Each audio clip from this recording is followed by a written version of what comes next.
No vídeo de hoje nós vamos entender o cenário macroeconômico atual, abordando os principais fatores que estão mexendo com o mercado.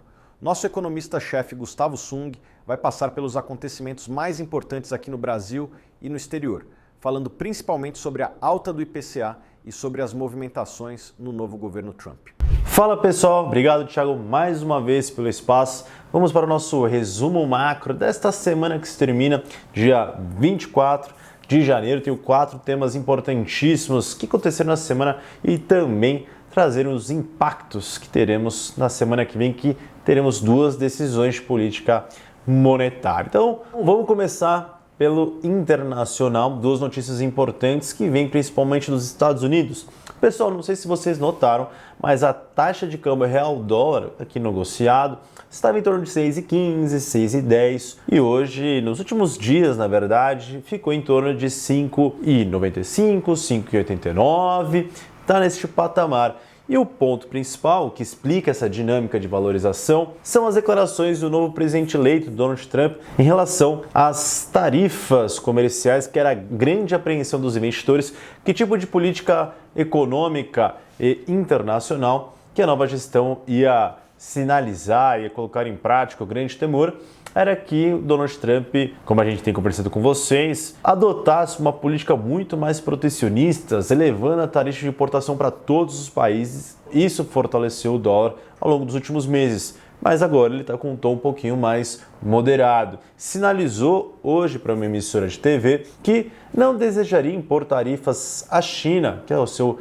principal concorrente, que desejaria fazer acordos entre os 2 países. Esta moderação no discurso possibilitou em que a taxa de câmbio aqui no Brasil se valorizasse e tivesse um menos estresse. Esse acho que é o ponto principal. E na semana que vem, pessoal, teremos decisão de política monetária norte-americana, o FONC, como se fosse nosso Copom daqui. Na quarta-feira deverá tomar uma decisão que, ao nosso ver, a nossa expectativa de manutenção da taxa de juros norte-americana. A economia por lá segue robusta, sólida, com crescimento ainda econômico que em 2024 deve ser em torno de 3%. O mercado de trabalho norte-americano bastante ainda sólido, sustentando o consumo das famílias. A inflação por lá não trouxe grandes surpresas, mas está rodando em torno de 3%. A gente comentou com vocês, teve uma terceira alta consecutiva, mas os núcleos, de certa forma, seguem estáveis, com os preços de aluguéis em desaceleração. Não tem pontos positivos, negativos.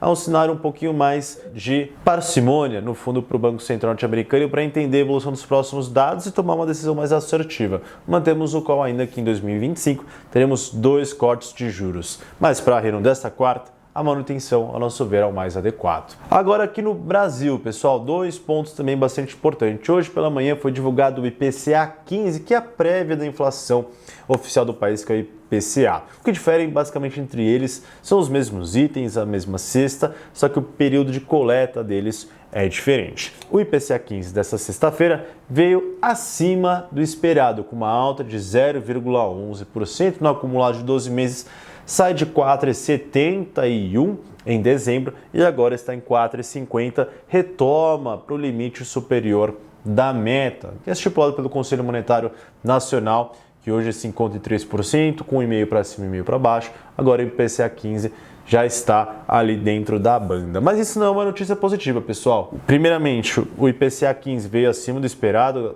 Os grandes players, e a gente também projetava uma inflação ali em torno de 0,05, tem alguns até projetavam deflação, mas veio uma alta de 0,11. E os principais motivos que puxaram a inflação em janeiro foram principalmente alimentos em domicílio, que tiveram a maior contribuição sobre o índice. Mas por que o mercado esperava uma deflação? E até se a gente pegar a média histórica em janeiro também, a inflação veio um pouco mais baixa por conta da contribuição dos preços de energia elétrica, que registraram uma queda em janeiro, porque houve um desconto nas faturas de energia sobre o país por conta do bônus que a gente teve sobre Itaipu. No fundo, houve uma queda ali nos preços de energia para as residências dado esse descontinho que a gente recebeu. O ponto importante também é que os preços de energia estão em bandeira verde, dado o melhor das chuvas, dos níveis dos reservatórios, e essa tendência deve continuar para o mês de fevereiro. A gente passou ali por um leve estresse no final do ano passado, bandeira vermelha 2, amarela, mas a situação me parece que agora está muito mais controlada. Mas, como eu trouxe para vocês, o IPCA 15 não veio tão positivo, porque quando a gente olha o qualitativo dele, no fundo eu coloco uma lupa sobre os principais grupos observados pelo Banco Central, a gente está vendo uma piora, principalmente nos últimos meses. Serviços subjacentes, serviços intensivos em mão de obra, todos esses muito relacionados ao mercado de trabalho brasileiro que segue bastante robusto. Taxa de desemprego na mínimas históricas, massa salarial subindo. Então esses serviços, eles estão subindo. Vou até dar aqui alguns números que eu tenho aqui, tá, pessoal? Serviços subjacentes, que a gente retira itens mais voláteis, teve uma alta de 0,96 na passagem de dezembro para janeiro. No cumulado de 12 meses, saiu de 5,66, hoje está em 5,96, quase próximo dos 6%. E quando a gente pega a média móvel de 3 meses, anualizado, com ajuste sazonal, no fundo, para encontrar melhor a tendência dos preços, sai de 7,99 para 8,10. Ou seja, todas as métricas importantes que a gente enxerga, a gente vê serviços apresentando uma trajetória ascendente. Bens industriais já começam também a apresentar um crescimento, muito por conta desse câmbio desvalorizado e repasse dos custos aos consumidores. E a média dos núcleos também, que é outra medida muito observada pelo Banco Central, também segue em alta. Quando a gente pega ali no acumulado de 12 meses, já está acima de 4%. Se pegar a média móvel de 3 meses, acima de 5,50. Ali, acima de 5, perdão. No fundo, é um cenário um pouquinho mais preocupante. Numa semana que os dados seguem um pouco mais preocupantes, uma semana antes da decisão do Copom que teremos na quarta-feira. Essa é a nossa grande expectativa para a semana que vem, qual será a decisão e, no fundo, o comunicado do Banco Central. A decisão, ao nosso ver, já está bastante consolidada, porque, pessoal, na última reunião do Copom, que se eu não me engano foi em dezembro, o comitê, junto com seus diretores, anunciaram que para a reunião de janeiro, para a reunião de março, ele iria elevar a taxa de juros em 1 ponto percentual em cada reunião. Então, o mercado, as expectativas estão em direção para uma alta de 1 ponto, levando a Selic para 13,25. Muito por conta dessa deterioração que a gente está observando do cenário econômico brasileiro. O câmbio, apesar dessa queda recente, nos últimos dias seguiu no patamar acima de R$6. A atividade econômica ainda segue bastante forte. O IAD do produto positivo, ou seja, a economia brasileira está crescendo muito mais forte que seu potencial, que gera pressões inflacionárias, risco fiscal elevado e também, principalmente, há uma desancoragem das expectativas quando a gente olha no Boletim Focus as projeções para o IPCA